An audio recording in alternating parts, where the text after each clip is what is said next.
Earlier this month, in a speech at the United Nations General Assembly, Turkish President Recep Tayyip Erdogan did not mince words in describing the enormity of political peril, moral crisis, and human loss caused by the recent escalation of conflict between Israel and Palestine.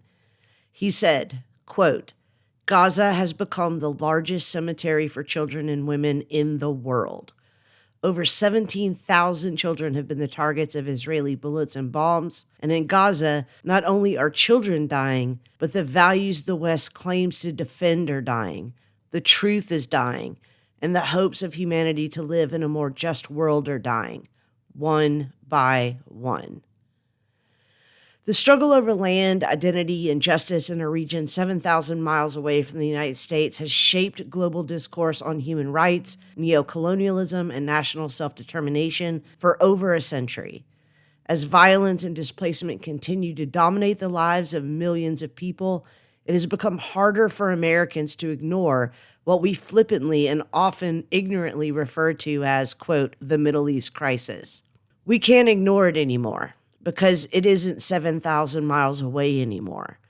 We see the protests on our streets and our campuses.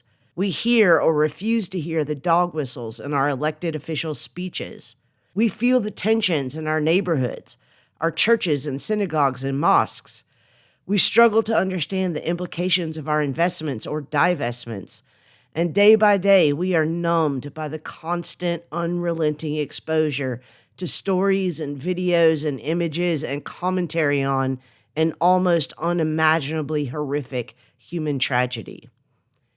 In this episode of Hotel Bar Sessions, we are very, very fortunate to be joined by philosopher Zahi Zalloua, whose new book, The Politics of the Wretched, offers a fresh lens through which to understand the complex affects and power dynamics that continue to fuel this struggle, particularly through the lens of what 19th century German philosopher Friedrich Nietzsche called Ressentiment, or a deep-seated feeling of injustice and grievance.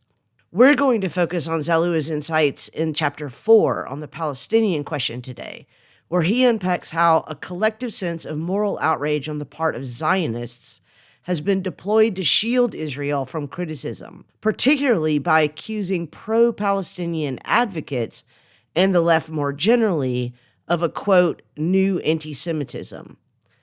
He contrasts this with Palestinian ressentiment, which he frames as a legitimate response to the ongoing reality of settler colonialism and displacement. Zalloua's work both critiques the complicity of liberal Zionism in maintaining the status quo and challenges us to reframe the way that we understand both Zionist and Palestinian anger.